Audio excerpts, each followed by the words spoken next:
primer record de quan era bastant petita, suposo, amb el meu avi, el primer celler que va fer ell, i omplint ampolles, omplint garrafes, o un dia de verema a l'octubre.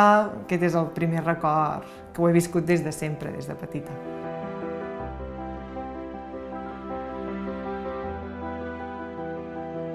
Doncs aquí al celler tenim aproximadament unes 20 hectàrees. Tenim picapoll, que és la varietat autòctona d'aquí al Pla de Bages. Després, aquí a casa nostra hem plantats chardonnay, sauvignon blanc, i després amb negres tenim ull de llebre, merlot, cabernet franc i syrah.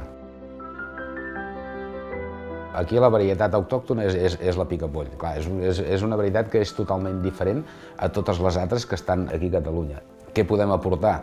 Són uns vins que són molt concentrats. Per què? Perquè les nostres produccions són molt petites comparades amb altres DOs, ja siguin més costeres.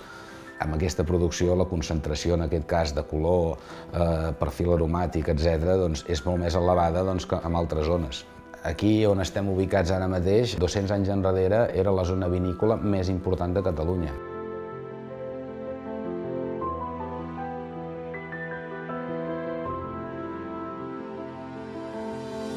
Sabem que la família estava dedicada al món del vi a principis del segle XX.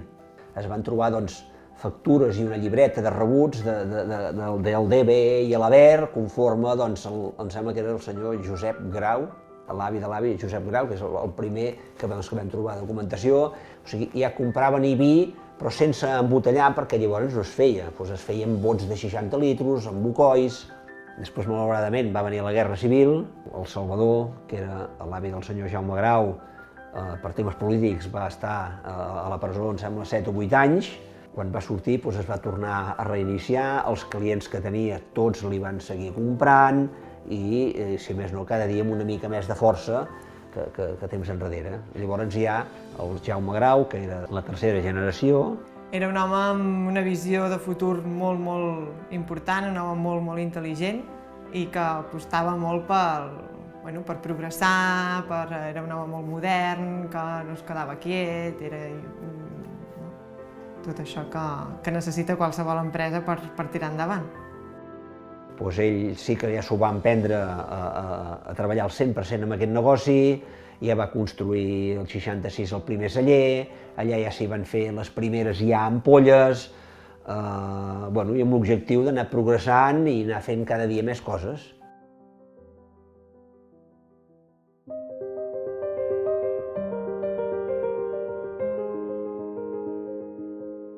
Nosaltres aquí, amb el picapoll que elaborem a casa nostra, hem fet un picapoll que fusiona aquests dos temps. Fusiona, en aquest cas, la història i la identitat del producte, però hem volgut fer un vi modern i hem intentat fer un vi de cara a un públic més jove i un producte molt fàcil de veure. I hem fusionat aquests dos mons, la tradició juntament amb l'avantguarda.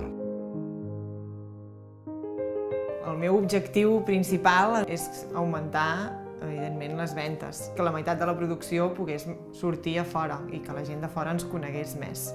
Es pot trobar als Estats Units, en alguna regió de Virgínia, es pot trobar al Japó, es pot trobar a l'Índia, es pot trobar a Dinamarca, Alemanya, Bèlgica.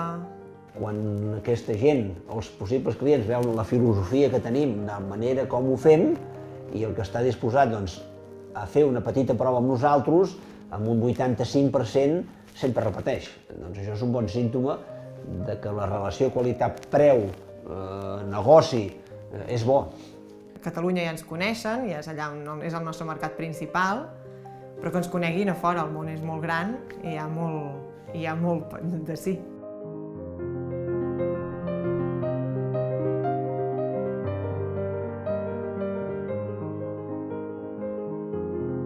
Entrem la barema en condicions, elaborem els vins, és que és una roda, si la base es fa bé, les coses després sempre surten bé. La base és la vinya i els raïms, i després, si tot es fa pas per pas, els resultats sempre són bons.